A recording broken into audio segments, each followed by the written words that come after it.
Hello and welcome back to my channel. My name is Gemma and I'm coming to you from my home in Devon. Here on this channel I do it's supposed to be weekly, hasn't been for a couple of weeks, creative podcast talking about mostly knitting and crochet, a little bit of sewing. There are also other videos peppered in which are more kind of lifestyle building my handmade home. So welcome back if you're a returning viewer. If you're a new viewer, you are very welcome here. It's lovely to meet you. I hope you enjoy your time. It's been a couple of weeks. So basically what I've got for you today is a whole lot of waffle.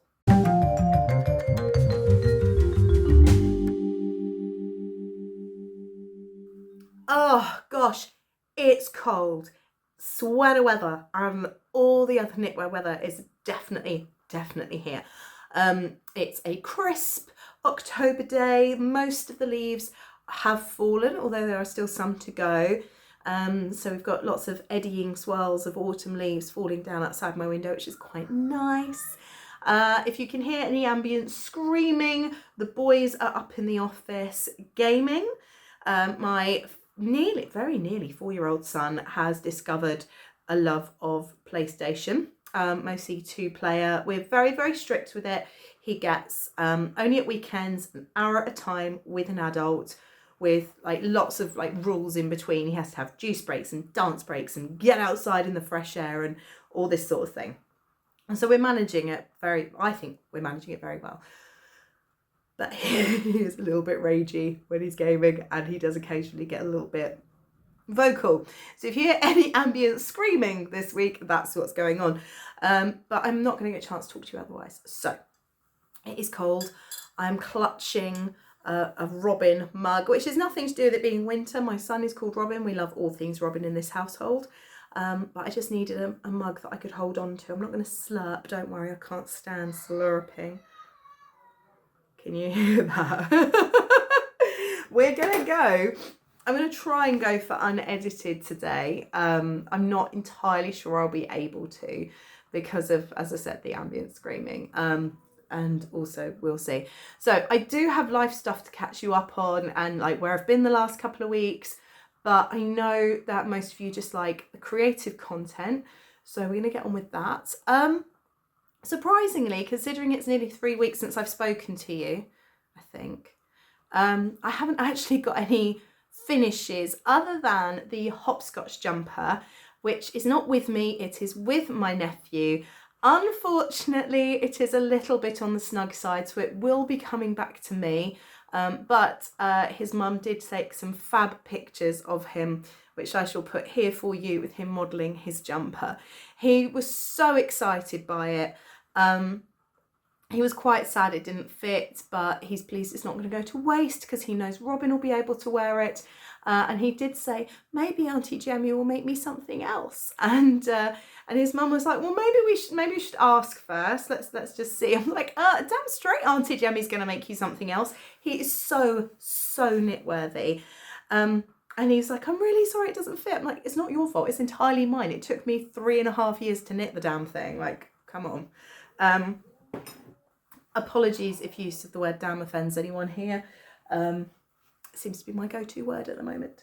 So I loved it. I was really unhappy with my first sleeve setting in. The stitching, it looked like a dog's dinner. The second sleeve, however, I came up with a different kind of technique, which I suppose is quite similar to just grafting it, and I'm much happier with the result. And I don't know if I've got any pictures of the two to show you. If I do, I'll put them in here. So it's a West Yorkshire Spinners pattern from West Yorkshire Spinners COLOURLAB DK Kids book. It uses, something in my eye. It uses COLOURLAB DK yarn, which is machine washable. It's pure wool. It's a great option. It's relatively affordable as well, $6.50 for 100 grams, I think. And I used 300 and a bit grams of this one. And I've got some yarn left over of the Prism Brights, which is the rainbow one. So, of course, hearing that my honorary nephew fancied me knitting him something else, I asked his mum, is there anything he's got in mind? And she said he'd quite like a cardigan this time. So of course I went diving, and on my list of books, collections to buy was the Lazy Sunday collection by Tin Can Knits. Now I love the way they've styled this collection. They've done all the pictures in black and white, which I think is a stroke of genius, because as a former local yarn shop manager person, one of the biggest challenges was helping people see past the colours that have been chosen in the examples.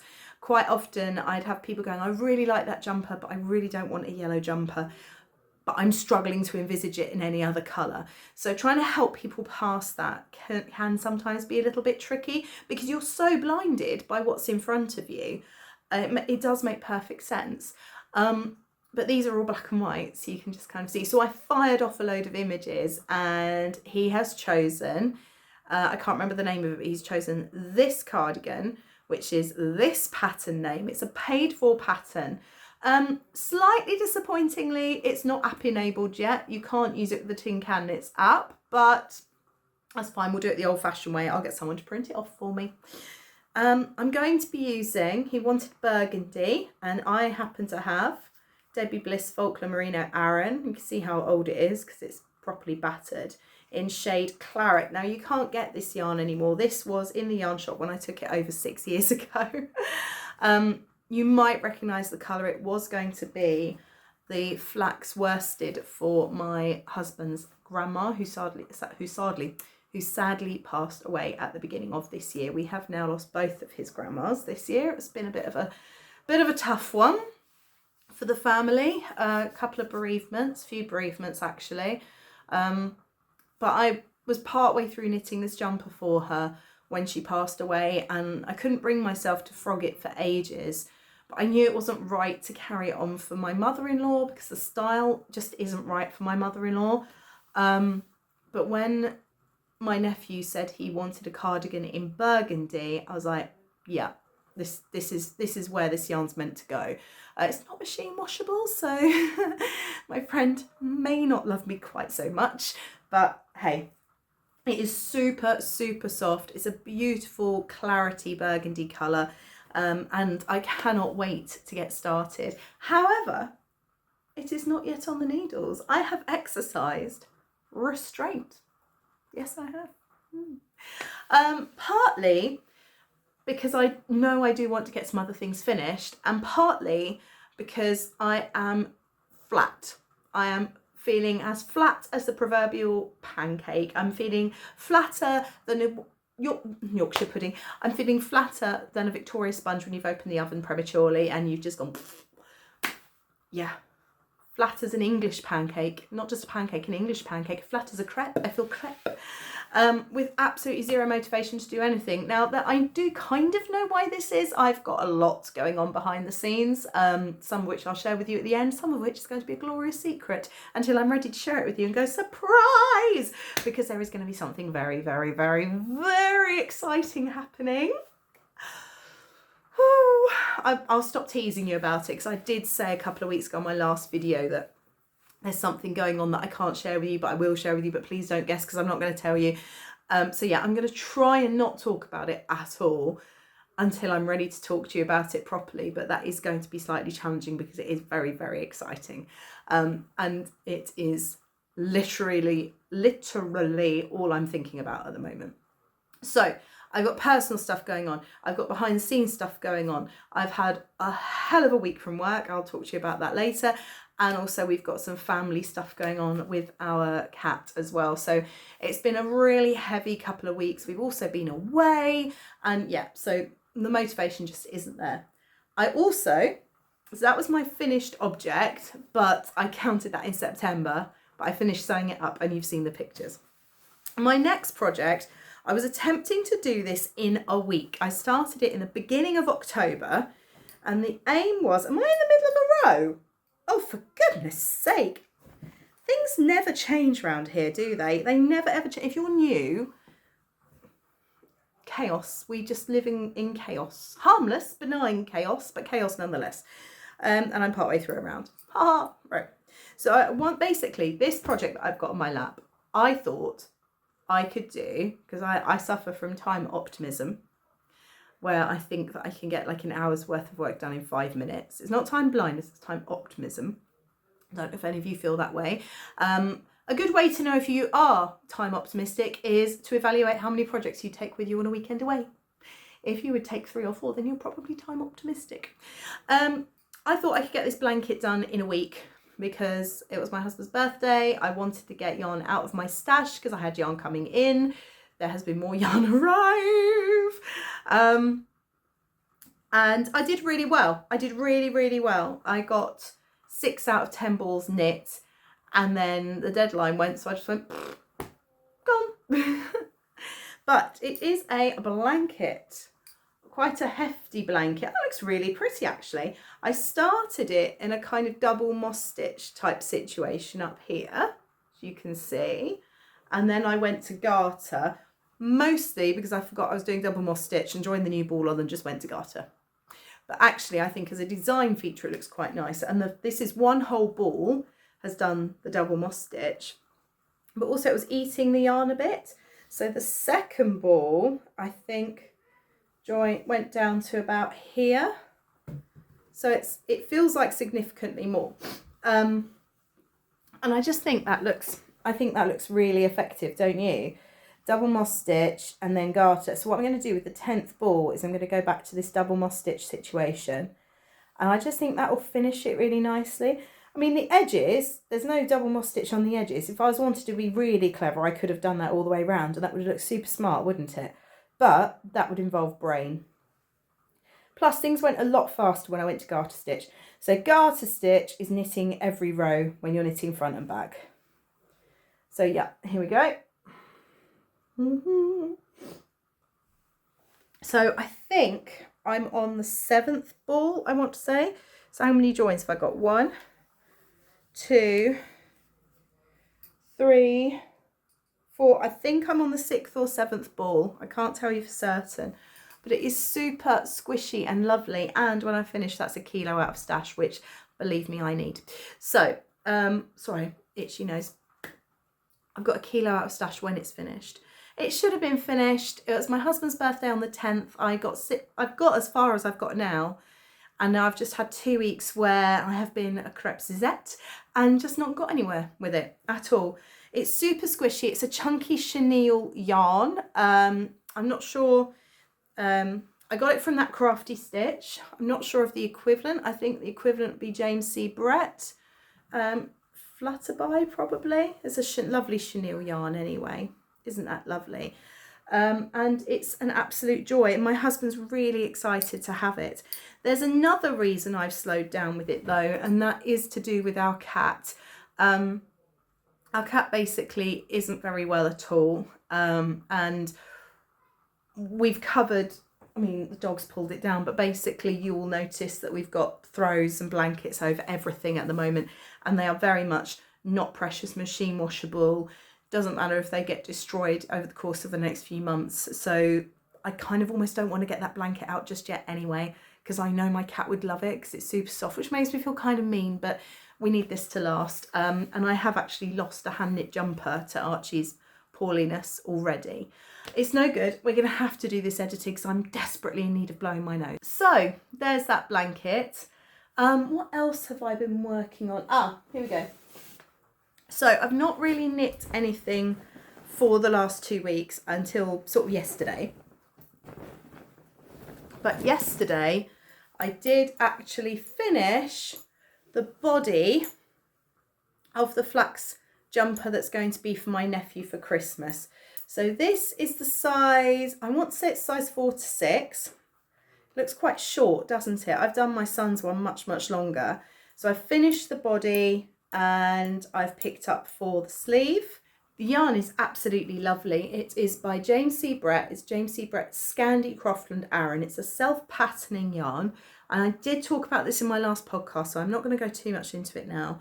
But I absolutely love it. At first, when I started using it, I thought, oh, I'm not sure I like the feel of this very much.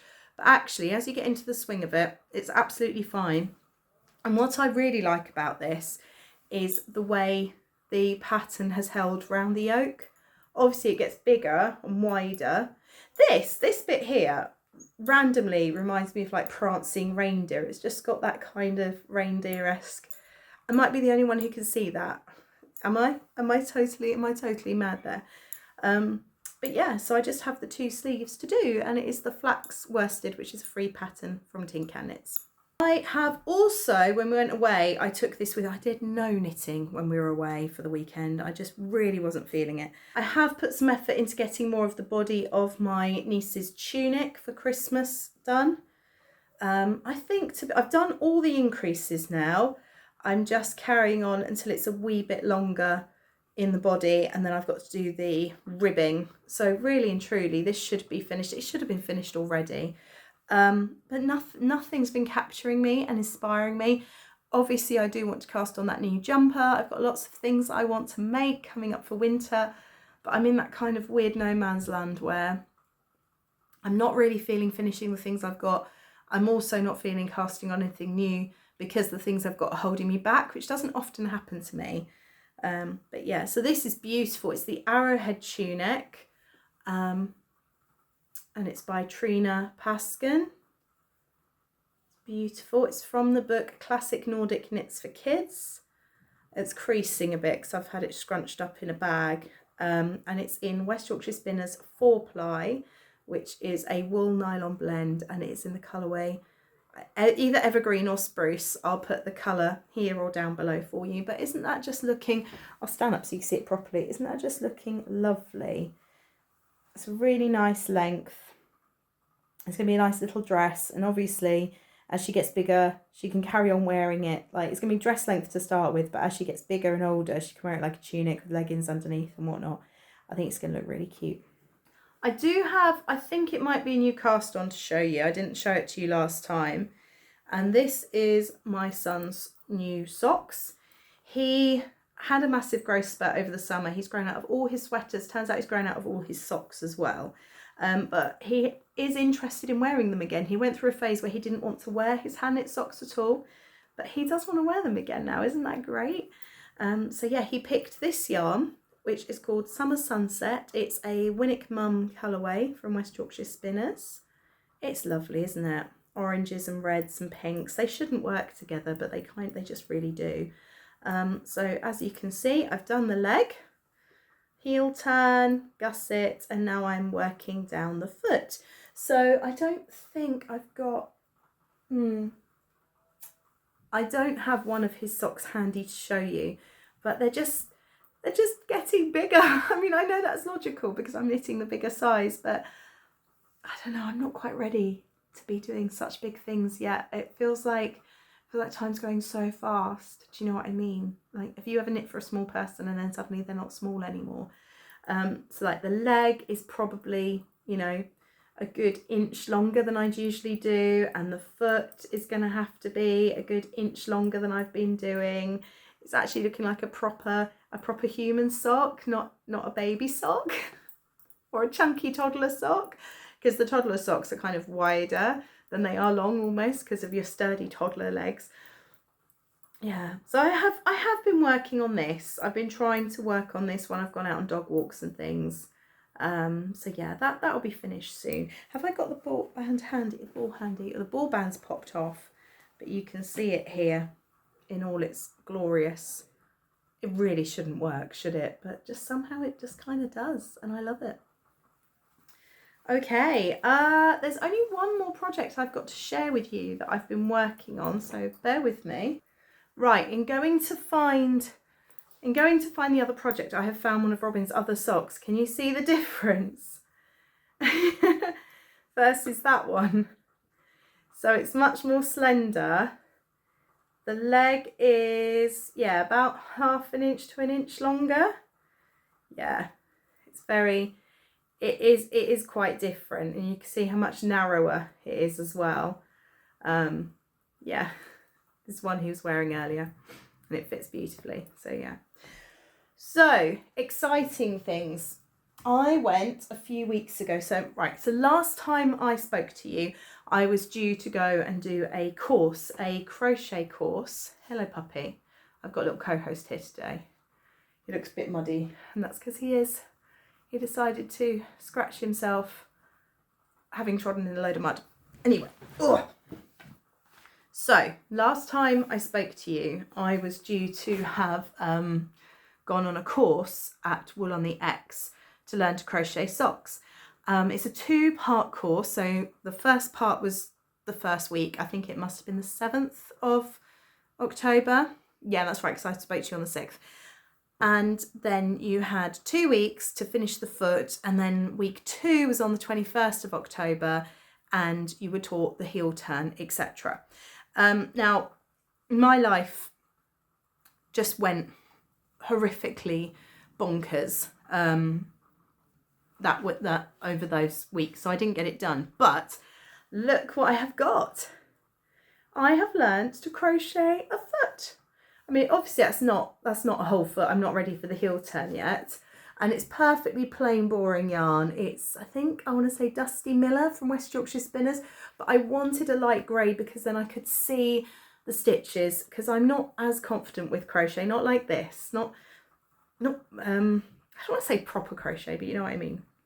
Anyway, I really like the toe, because you do your foundation chain and then you work all the way around it, and then you're straight away in the round. So it's really nice and neat. And I thought the stitches would feel uncomfortable, but actually they don't. It just makes for quite a nice smooth fabric. You can't feel the stitches, and that was a big thing that put me off of crocheting socks.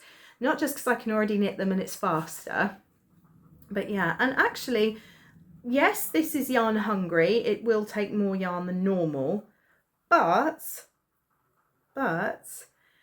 it is actually quite quick. I barely did anything on this between the 2 weeks. I ended up not going to the second part of the course, partly because I hadn't done the homework and partly because I had stuff for work to do that was really important. And I couldn't avoid it, unfortunately. It was just, the walls were closing in. There were too many jobs and too little time.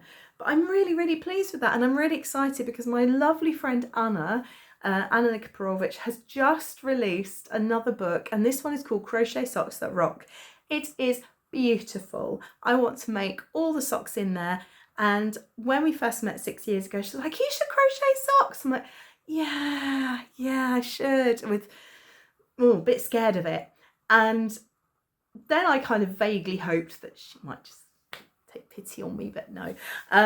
But this book has given me all the motivation I need to get started on them. And then the course came up at Wool on the X, and it was just fate. It was lucky chance. It was fate. So yeah, Hannah taught the course, and it was absolutely fabulous. Highly recommend. And there's my little part of a foot of a sock. I'm really pleased. I know it doesn't look like anything, but I'm so proud of this. I'm hopeless at counting in crochet. I always end up with the wrong number of stitches. It's never quite right. So I'm just so thrilled that I've got even this far, and hopefully now things are calming down a bit, I'll be able to get back into it and have a pair of crocheted socks, probably by, you know, spring next year by the time I do the second one, but it's fine. Right, was there anything else I needed to show you? Yeah, how about we have a check-in on my crochet blankets? Because as ever, when you're feeling a bit bleh and a bit uninspired, the thing that helps me is my crochet blankets. So I haven't done a check-in. I don't think this is Robin's one. I don't think this one has changed since last time I showed you. I've fallen off the bandwagon of doing one colour a month, as you can tell. So there we are. But the one I've picked out to work on is this one, because my friend Lee, and this is kind of the guest blanket, we're affectionately calling it Lee's blanket, is coming to stay in 2 days. She's going to stay with me in 2 days. I'm very excited. Here we go. So yeah, it is getting quite sizable now, this one. And I've just added on this hand spun. It's pink, but with like a bright orange. It feels almost like a nylon core, like feels like really firm sewing thread. Do you know what I mean? Like top stitch thread almost has formed the core of this ply that they've done.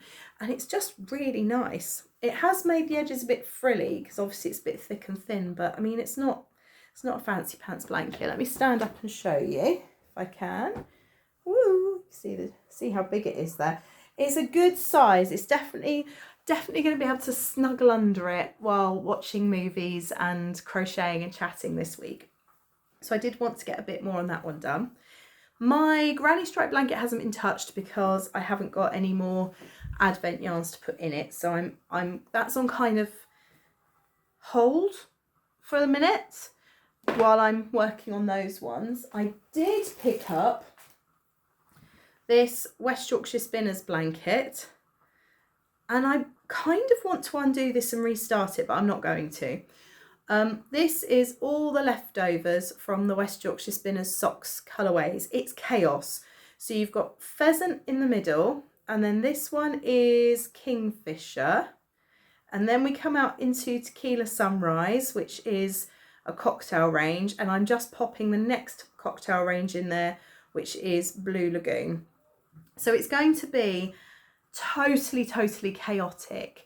Because it's going to be all sorts of like flecks and stripes, and because it's crocheting going round, the stripes won't stripe. It's going to be lots of blocks of colour, but it's fine. I just want to use all my leftovers in this chaos blanket. So I have picked that up and started adding that on. Is there anything else I need to show you? Don't think so, actually. I think the next one, and I am going to do this differently, is all the Christmas yarns from West Yorkshire Spinners. This is where I wish I'd done this one differently. With this one, in my head, I thought I want to embrace the chaos, and the chaos will be brilliant and fun and marvellous, and I will love it. Turns out I don't love it. It's a bit too chaotic for me. I'm sure it'll be great when I've finished it, but yeah, I'm not loving it, if I'm honest with you. But it is a good way of using up scraps. What I wish I'd done was just solid granny squares of one colour, however far I could get, and then do the next colour again, however far I could get. So they would be all different sizes, and then patchwork those together with kind of maybe a neutral, maybe a grey, or I don't know what colour I would put in the middle. I don't think black. I think black and bright, I think that's just too bold for me. I know it's super vintage and retro, but I think that's just too much for me. Maybe a cream, maybe a grey. I'm really not sure. But I'm going to do that with the Christmas one. So I've got a fair whack of Christmas yarn left over, as you can see here. So this is the Fairy Lights colour. I'm always deeply suspicious of fluff on my yarn. I'm always like, is it a moth? Is it a moth? So I'm going to do that. I'm going to do a granny square as far as I can go with it, and then I'll patchwork them all together, because I'm just not happy with I'm just not happy with the chaos in that one. In here I've got, so this isn't all West Yorkshire Spinners, this is Christmassy yarn to start a Christmassy blanket, but I think I'm going to wait and treat myself to starting that in December perhaps. So yeah, that's everything I've got to share with you creatively this week that I've been up to. There's been no sewing. I've been close to sewing. I've wanted to sew. But yeah, the last 2 weeks have just been, they've just been a bit full. I'm going to catch you up now with some life stuff. So if you're not here for the lifey stuff, then that's totally fine. I totally understand. I hope that my various projects have provided you some inspiration. I would love to know what you've been making, and just let me know in the comments below.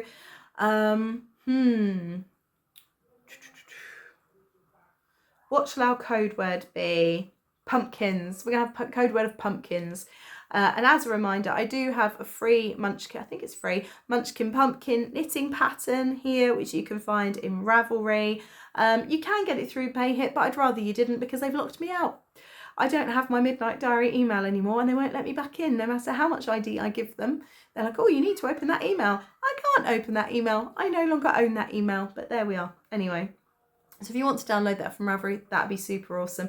And I've got some more free patterns coming on the way there as well. But yes, your code word is pumpkin. Fill me in on all your autumnal news in the comments below, and I will see you next time. If, however, you are here for the whole debacle, all the waffle, then settle in. So 6th of October, you had a podcast. 13th of October, there was no podcast. The reason being, I had quite a busy day. I had to go and do a job for the super secret thing I'm not going to tell you about. But also, we got home on the Sunday, and if you're a bit squeamish, then maybe plug your ears for a few seconds. We got home on Sunday, and my cat had basically had a sneezing fit nosebleed. This is what we've been told it was in the summer, because there were like blood spatters turning up, and they would turn up in the morning on our bed. I'd wake up and find this load of blood on the bed, which wasn't great. And we took him to the vets. He'd been to the vets in the summer, ready for his heart scan, and they hadn't done his heart scan because they felt that his tummy didn't feel quite right. So they thought, right, we're not going to do the heart scan. We need to find out what else is going on first. So then we booked him in for an ultrasound for his tummy, and he had blood work and things. And they were like, there's nothing really conclusive. There are some changes, but we're not getting any answers here. What do you want to do? Do you want to do biopsies? Do you want to monitor? But his weight was good. His attitude was strong. He's got a big attitude, my boy. There was nothing that alarming on the bloods. So I was like, no, okay, all right, we'll sort of see how he goes for a bit, which seemed to be the best thing for him, especially with his heart condition. And then we took our other cat to the vets instead. We're like, I said, is there anything that could be causing this blood that's just appearing in our house? And they went, no, there's nothing there that could be causing this. We don't really understand it. I'm like, right, okay, fair enough. So we took our other cat in for a checkup. And no, he's in great health. And so my husband was like, so what could be causing this random blood attacks to be happening? And they said, oh, well, you know, sometimes when you sneeze too hard, you get a nosebleed. And we were like, yeah, well, it could just be that. He's just sneezed too much and he's had a nosebleed. And we're like, oh, okay then. And it wasn't happening terribly regularly. It was every so often. Anyway, it started happening more and more, and we realised it was Archie because we actually saw him with the blood around his face. And we came home on Sunday the 12th of October. We'd been out somewhere and we came home and there was just blood everywhere. It looked a bit like something out of Dexter. It was spattered all over Robin's play table. There were big drips on the floor. It was up the wall. And I was like, right, we're going to have to take him to the vets. I'm gonna have to take him to the vets. These aren't just normal nosebleeds. So I took him to the vets on Monday for a checkup, and I had Robin with me, and the vet said to me, I'm so sorry. And we were like, okay. Oh, sorry folks. So I stuck Robin on a chair in the corner of the consulting room, and I said, I'm just going to give him a game to play on my phone, okay? So I gave him he's doing Duolingo, but you can learn to read. They do a learn to read for kids on Duolingo, and he loves that game. So I gave him his learning to read thing while I talked to the vet. And he'd felt him over, and he said, yeah, I can feel what they were concerned about in his tummy. It's not right. It's just wrong, he said. And I said, and the nosebleeds? I said, Google has told me it's likely to be. And he said, yeah, it is. So there's nothing really to be done, unfortunately. Sorry.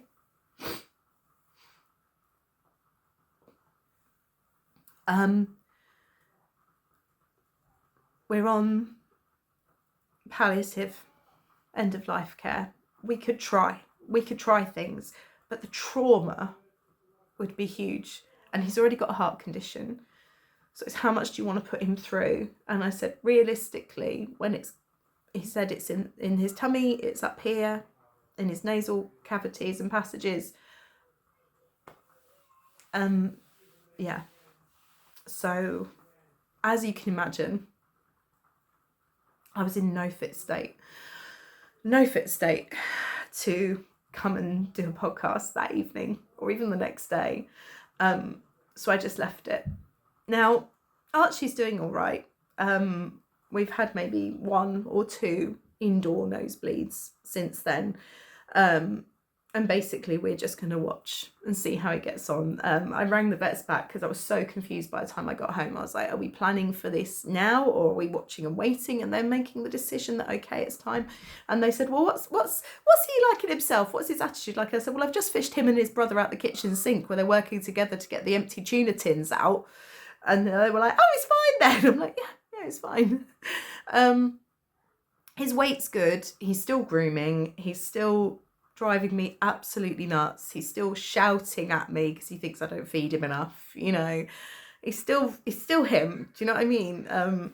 So yeah, so we're just, it was a lot to process. And it feels very strange to be planning for the end. Do you know what I mean? Yeah. Anyway, so we had that. And in amongst all of it, I had this stuff going on for this super secret thing that I promise I will tell you about at some point, I promise. But it's very exciting. So we've got this weird juxtaposition of this terrible thing that's happening. Archie's 13, which I know is a good age for a cat, particularly a cat that has a heart condition that should have finished him by the time he was 2. He's done very well. But my cats that I grew up with lived well into their 20s. And that was my only experience of cats. So 13 for me doesn't feel like any time at all. And we got him straight after we got married. And do you know what I mean? It's just, yeah. And he's the most loving floof ever. So we got that juxtaposed with the excitement of the super secret thing that I will tell you about at some point. And then at the end of the week, we had our weekend away. We went on holiday. So I knew there wasn't going to be a podcast this past Monday anyway. And it was wonderful. We went to Wollacombe Bay. My in-laws booked it for us. It was a caravan park. It was exactly the sort of holiday I used to go on when I was a kid. So you to go along to the kids' entertainment, which was terrible. It was so bad. It was brilliant. Do you know what I mean? They were really good. Robin had the time of his life. I was loving it. I was like, wow, dancing and joining in with everything with him. I absolutely loved it. The beach was absolutely stunning because we are on the southeast coast of Devon, which sounds bizarre. We're kind of east facing, even though we're in the southwest. We're on that little bit of bay that kind of pokes in and faces back towards like the Isle of Wight in the south and everything. But anyway. But Wollacombe is on the north coast, so northwest coast, and the sand was so fine, you wouldn't believe it. And they did giant sand dunes, and it was just so different. And the way the tide came in was different as well, because I think because here it comes in and it kind of goes in and recedes and goes in and recedes, and it seems to take a long time to get up the beach. Here, where it's kind of so flat, it just kind of rolls. Oh, it's got you. And you can totally see how people get cut off by the tide. It was absolutely beautiful. And we played adventure golf, and Robin had his first panto experience, and it was Jack and the Beanstalk. But Jack had a girlfriend who was Jill, and they were going up the hill together because Jack and Jill went up the hill. And then obviously there was a giant and there was a baddie that was facilitating things for the giant, and there was a cow. Mummy, that's not a cow, that's a person in a costume. I was like, shh, don't spoil it for the little ones, she found herself saying. And then he was a bit bemused as to why Jill was in it. And then they were asking where the ghost was, because there was a ghost in it for some reason as well. And Robin kept going, it's that way, it's that way. And he turned around to me and went, Mummy, they're just not listening. I was like, yeah, welcome to Panto, kid. He did get a bit indignant about that and a bit frustrated, which was really funny. But they had some good musical numbers as well. And one of them was Reach for the Stars. And so I've been living my best life since then, because we've been having S Club 7 blasting on the radio. Reach for the stars. Except for he is absolutely adamant it's Reach for this dance. He won't have it any other way. But there we are. And far be it from me to try and correct an almost 4-year-old. You try. You won't last. I promise. He'll beat you. He'll break your will. And that was absolutely brilliant. We came back on the Monday, and then it's been a really mad week at work. So Tuesday I had to do 6 hours first aid training in the evening, paediatric first aid. And if you know me and my story, you can imagine I found that a little bit tricky in some parts. Wednesday, I can't remember what I did. I think I had a business meeting. Thursday, I had a 3-hour twilight after work, end of term training session. Friday I don't usually work, but I was in for the full day for the first aid practical side of it. Yeah, it's been a week. It's been a week. So all that to say, that's why you haven't had a podcast from me or a video or anything for ages, and why I've not done much. There you go. There you go. So hopefully that explains it all for you.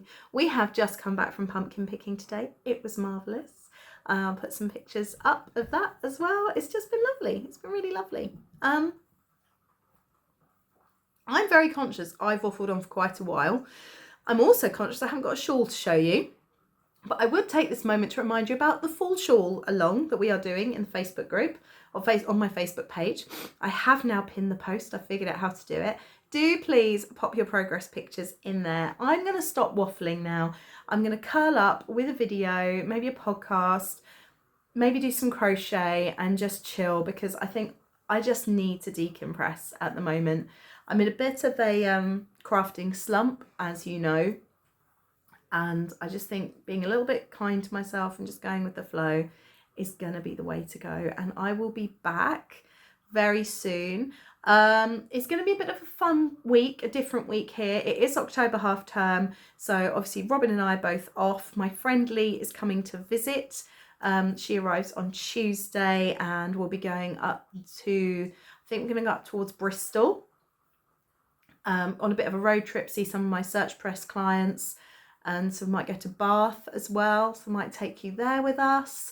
And then they'll be making the birthday cake for Robin, because he needs a birthday cake, and there'll be a party. And then we're going to Stitch Fest Southwest on the 2nd, and we'll probably vlog that as well. So and then on Monday I will record a normal podcast, so you might get a couple of videos thrown at you over the next wee while, which will hopefully make up for things.